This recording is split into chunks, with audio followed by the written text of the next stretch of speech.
Welcome back to Becoming You Again. I'm your host, Karen Nelson. I'm a certified divorce confidence coach, and this is the podcast where I teach you how to reconnect with yourself, create emotional resiliency, and live a truly independent life so you can have an even better life than when you were married. Hello, my friends. How is everyone doing today? I am doing so great. I'm excited about today's topic.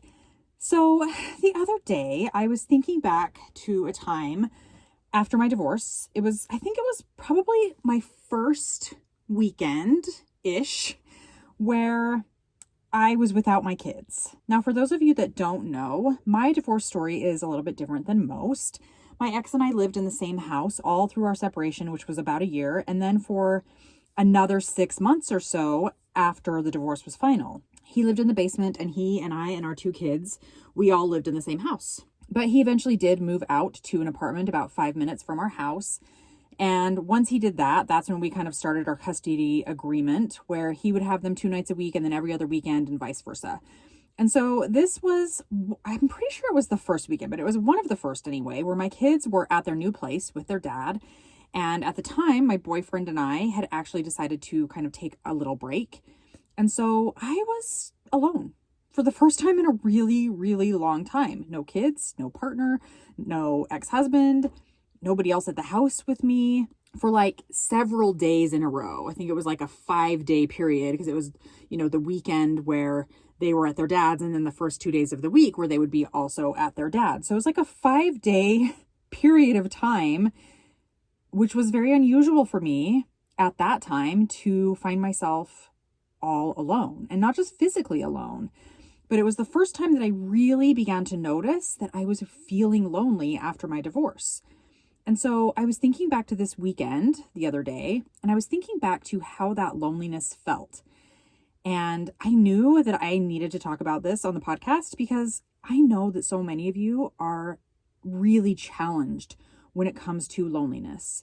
And I understand, just working with my own clients and being in the space myself years ago, that loneliness is one of the most common feelings that divorced women experience. And so I really wanted to talk about it. And so today I'm going to be teaching you about loneliness, why you're feeling it, and what you can start to do today to feel better. I want you to make sure that you stick around to the end of the podcast because I have a special offer that is exclusive to this podcast episode.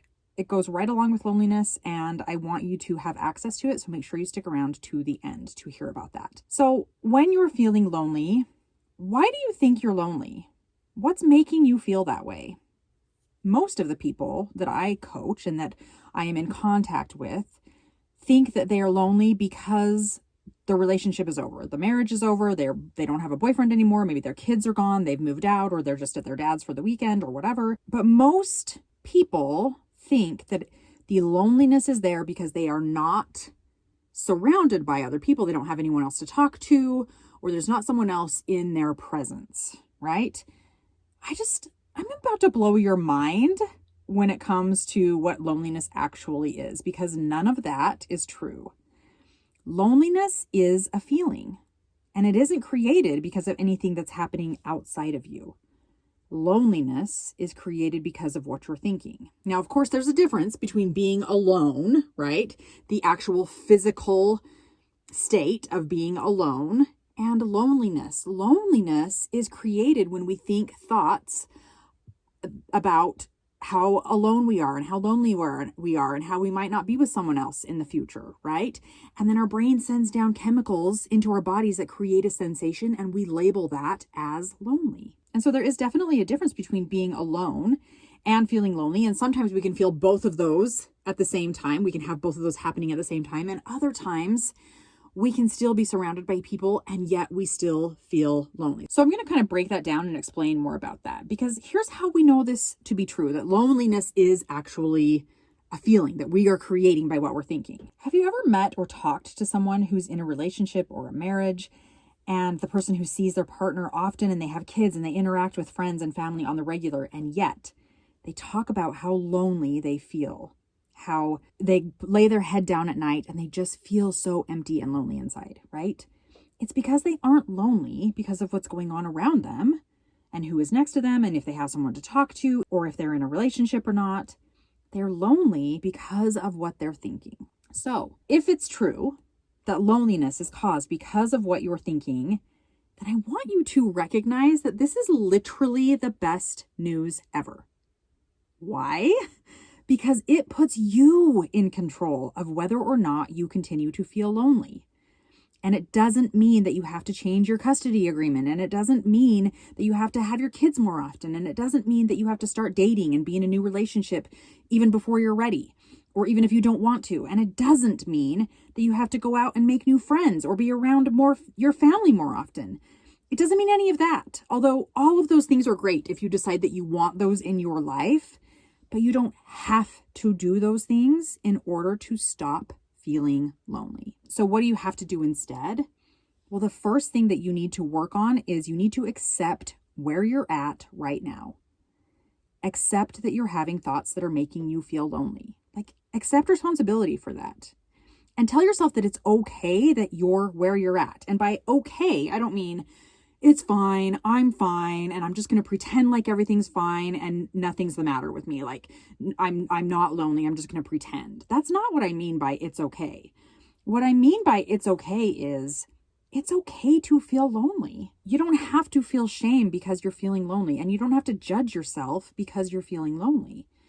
You can allow yourself to feel that emotion of loneliness and process through it while you go about living your day-to-day life, while you lay your head down at night when you're in your house all alone. Feeling lonely doesn't have to be a big dramatic problem, but it's what we normally make it out to be, right? And it's just that our brains want to make it out to be something so terrible, like it's the most unbearable, heavy, terrible feeling out there.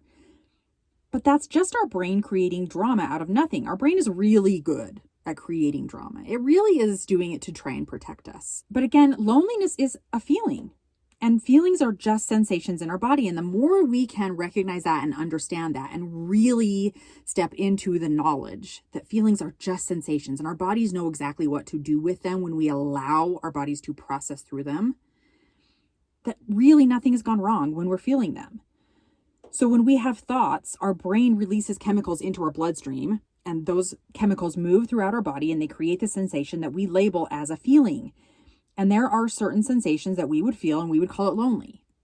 So pay attention next time when you're feeling lonely and really get out of your head and into your body and figure out what those sensations feel like. Where are you feeling them? But that in and of itself is really not dramatic if you think about it, right? Just chemicals going through your bloodstream into your body. What makes the loneliness feels so dramatic and so heavy and so hard is all of the thoughts that go along with it. And when you really start to pay attention to this, you're going to notice what your brain is doing. When you're feeling lonely and it's feeling heavy and hard and impossible and you want it to stop, your brain, I guarantee, is going to be spinning in thoughts. And the thoughts are going to look something like, why me? I hate being alone. I miss my kids so much. This is so hard. I miss my ex or what we once had. Or I miss just being around people. I hate that I'm alone. I hate this feeling. I wish it would go away. It's too hard. It's too heavy. I can't do this. I don't want to do this forever. What if I never find love again? What if I'm alone for the rest of my life? Do you see that spin? Do you see how heavy that makes it and how dramatic it makes it? And on your brain will spin until the emotional sensations of loneliness continue to pile up inside you. And because you're resisting it, instead of allowing it and processing it, it's building up inside your body. And then that is when your mental and emotional life combine together, and it makes it hard, and it makes it heavy, and it makes it exhausting, and it makes it feel impossible. And it's really hard to pull yourself out of it. But you don't have to continue in this loneliness cycle. You can get really good at letting those thoughts, remember the spinning thoughts, you can get really good at letting those thoughts go, even for just a minute.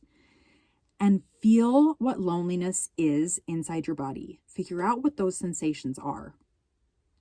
When you get out of your head and the spinning stories and those thoughts, what do the sensations of loneliness feel like in your body? Where do you feel them? What's happening? If you had to describe what it looked like in your body, what would you say? How would you describe it? How would you write it out? Once you learn that you can drop the drama around the loneliness, that's when you'll be able to really process through that emotion, and you'll realize that it's really no big deal to feel loneliness. Once you begin to realize that feeling lonely isn't a problem, that's when you can begin to look for ways to reconnect with yourself. And feeling connected and feeling lonely, they just can't happen at the same time. It's just not even possible. If you use this as an opportunity to reconnect with yourself, then you'll shorten the time that you're feeling lonely in the first place. Look for ways to connect with yourself in these moments, right? When I'm looking for new thoughts to think that are going to help me in my life rather than using the same old thoughts that have kept me stuck over and over and over, I like to ask myself really useful questions and then answer them. Because often we'll ask ourselves questions that just aren't useful, and then our brain doesn't want to answer them, or we'll just say, I don't know, because we haven't asked a useful question. Our brain is really smart and really good at figuring things out. And so put it to work. When you're in these moments and you've been able to step out of your brain for just a minute and feel the sensations, now you're ready to reconnect with yourself. And so ask yourself some of these questions. How can I connect with myself today that will help me feel better? What useful thought can I think that will inspire me to take action today to feel less lonely? Those are really good questions that will make your brain work instead of allowing it to continue to spin and go down that rabbit hole of loneliness. So answer those questions and you'll begin to fill up those moments of loneliness with connection to yourself instead. So for example, I was coaching a woman who was lonely and really missing the actual physical touch as a way to connect with someone, right? We all miss physical touch. It's part of being a human. We like to shake hands and hug and be close to people, right? Just in the vicinity, right? We love that feeling of connection. And so I asked her, because she doesn't have a boyfriend and she was really struggling with really missing that physical connection and feeling lonely. I asked her how often she touches herself. And I wasn't asking this in a sexual way at all. Although that can be, if you're open to that, that can be a good way to connect with yourself and will allow you to change your thoughts around loneliness because you'll be connecting with yourself. But that's not how I was asking it. But I was asking, how often does she allow herself to be open to her own physical touch? And she didn't have an answer for that because it had really never occurred to her that she could connect with herself in that way through her own physical touch. And so we brainstormed. And she was able to use this idea of connection and changing her thoughts of loneliness through her own physical touch. And she came up with the idea of using body oil after her shower instead of lotion. She said that she was hoping that the act of rubbing the oil over her body, but that thought of really taking the time to just caress her skin and love herself as she does this, and filling her mind with thoughts of gratitude for all that her body had overcome and all that her body provided her and all that her body did for her every single day, she decided that she would be able to connect with herself and feel luxurious and loved. So it's these type of thoughts that are going to help you create a connection with yourself.